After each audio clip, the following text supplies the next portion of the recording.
Hello guys, അപ്പോൾ ഇന്നാണ് നമ്മുടെ മുളഞ്ഞൊരു ഭരണി വേല വരുന്നത് കേട്ടോ. അപ്പോൾ നമ്മൾ രാവിലെ നേരത്തെ തൊഴുകാൻ വേണ്ടിയിട്ട് പോയിട്ടുണ്ടായിരുന്നു. ഇവിടെ ഭണ്ഡാരം വെക്കണ ഒരു ചടങ്ങുണ്ട്. അപ്പോൾ 4:30 സമയത്താണ് ഭണ്ഡാരമൊക്കെ വെക്കുക. അപ്പോൾ അപ്പത്തേക്ക് നമ്മൾ പോയിട്ടുണ്ടായിരുന്നു കേട്ടോ തൊഴുകാൻ വേണ്ടിയിട്ട്. പോയ സമയത്ത് രാവിലെയൊക്കെ തിരക്കൊക്കെ ഉണ്ടാവണു വരണുള്ളൂ. അപ്പോൾ അതിന് ശേഷം നമ്മൾ വീട്ടിൽ വന്നിട്ട് നെയ്ത് വെക്കുകയാണ്.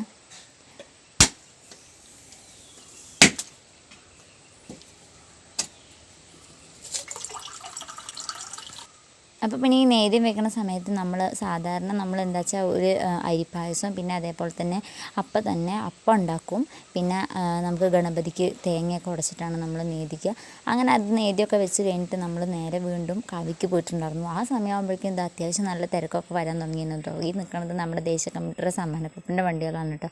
പിന്നെ അപ്പോൾ പോയപ്പോഴേക്കും എന്താ കുപ്പിവള, കരിവള അങ്ങനെയൊക്കെ പണ്ട് കുറേ ആൾക്കാരിങ്ങനെ വഴി കൂടെയൊക്കെ നിറയെ പേര് ഇങ്ങനെ കച്ചവടം ചെയ്യാനൊക്കെ ഇരിക്കുന്നുണ്ടായിരുന്നു കേട്ടോ. പിന്നെ ഇതാ കമ്മലുകളും ഇതൊക്കെ. പിന്നെ ഇത് അവിടെ നോക്കിയിട്ടുണ്ടെങ്കിൽ കാണാൻ പറ്റും അപ്പം ഉണ്ടാക്കണത്. ഇതെന്താ വെച്ചാൽ ദൂരക്കാരൊക്കെ അവിടെ വന്നിട്ട് അപ്പം ഉണ്ടാക്കുന്നതാണ് അവിടുത്തെ ഒരു ഐതിഹ്യം എന്ന് പറഞ്ഞിട്ട് പറയണത്. നമ്മൾ അടുത്തുള്ളവരൊക്കെ നമ്മുടെ വീട്ടിൽ തന്നെയാണ് അപ്പം ഉണ്ടാക്കുക. അപ്പം അങ്ങനെയാണ്. അതിന് ശേഷം പിന്നെ ഇതാ നിറയെ കമ്മലുകളും കാര്യങ്ങളൊക്കെ ഉണ്ടാകുന്നു കേട്ടോ. ഏതൊക്കെ എടുക്കേണ്ടതെന്ന് തന്നെ നമുക്ക് കൺഫ്യൂഷനാവും. അപ്പം എന്നിട്ട് ഇതാ ഈ ഒരു ചേച്ചി ഞങ്ങൾക്ക് 2 അപ്പമൊക്കെ തന്നിട്ടുണ്ടായിരുന്നു കേട്ടോ. പിന്നെ അതൊക്കെ കഴിച്ച് നമ്മൾ അങ്ങനെ നടയിലൊക്കെ ഇറങ്ങി പോയിട്ട് ഇതാണ് ഇവിടുത്തെ കുളം. അപ്പോൾ കുളത്തിൽ ആൾക്കാരിങ്ങനെ മീനിന് അരിയൊക്കെ ഇട്ട് കൊടുക്കുന്നുണ്ടായിരുന്നു കേട്ടോ. പിന്നെ അവിടെ ഒരു ചേട്ടൻ ഇവിടെ നിന്നിട്ട് അപ്പം ഉണ്ടാക്കുന്നുണ്ടായിരുന്നു നേദിക്കാൻ വേണ്ടിയിട്ട്. പിന്നെ അവിടെ ഒരു ബാഗ് വിൽക്കുന്ന ഒരാളുണ്ടായിരുന്നു. നമ്മൾ അവരിൽ നിന്നൊരു ബാഗൊക്കെ വാങ്ങിയിട്ടോ. പിന്നെ അങ്ങനെ നമ്മൾ നേരെ എൻട്രിയിൽ എത്തിയിട്ടുണ്ട്. അപ്പോൾ ഇവിടെ കുറേ കച്ചവടക്കാരൊക്കെ ഉണ്ട്. പാനിപൂരിയും പിന്നെ അതേപോലെ തന്നെ കളിപ്പാട്ടക്കട, ഈ ഫ്ലവേഴ്സൊക്കെ വിൽക്കാനും അങ്ങനെയൊക്കെ കുറേ ആൾക്കാർ കച്ചവടക്കാരൊക്കെ ഉണ്ടായിരുന്നു കേട്ടോ. പൊരി, അലുവ അതിൻ്റെയൊക്കെ. പിന്നെ തിരക്കൊക്കെ അത്യാവശ്യം വരണേ ഉണ്ടായിരുന്നുള്ളൂ. പിന്നെ കമ്മലിൻ്റെ ഇതൊക്കെ. പിന്നെ ഇത് നമ്മുടെ ദേശീയ കമ്മിറ്റിക്കാരനെ നടത്തുന്ന കുടിവെള്ള വിതരണമാണ്. സംഭാരം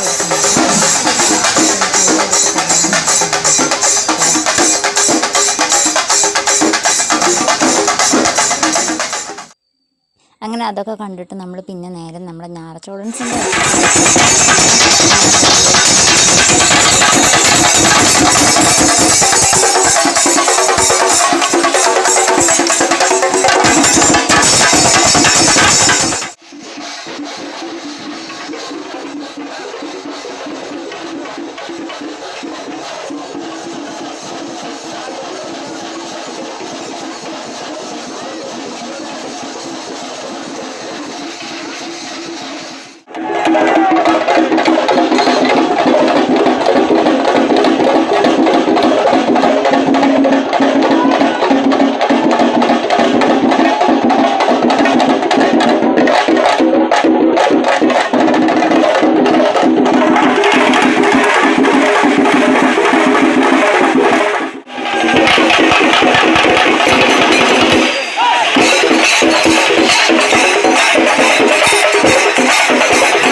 പിന്നെ നമ്മുടെ ഞാർ ഡാൻസ് ഇപ്രാവശ്യം ഇറക്കിയിട്ടുണ്ടായിരുന്നത് ഗോറില്ല ഡാൻസ് ആയിരുന്നു കേട്ടോ. അപ്പോൾ ഗോറില്ലകളൊക്കെ 2 വന്നിട്ട് നൃത്തമൊക്കെ ചെയ്യാൻ വേണ്ടിയിട്ട് തുടങ്ങിയിട്ടുണ്ടായിരുന്നു.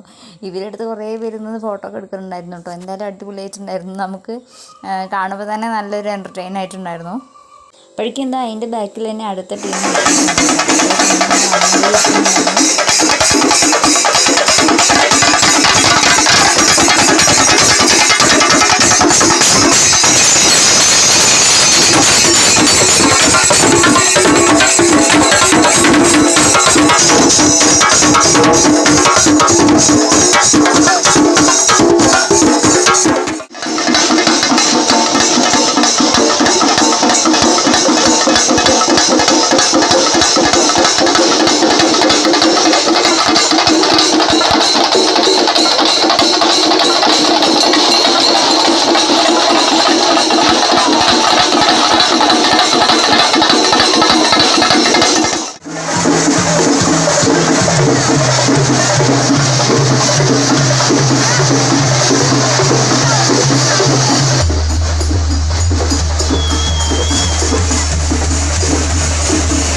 ഫൈനലി നമ്മുടെ വെടിക്കെട്ട് തുടങ്ങിയിട്ടുണ്ട് കേട്ടോ.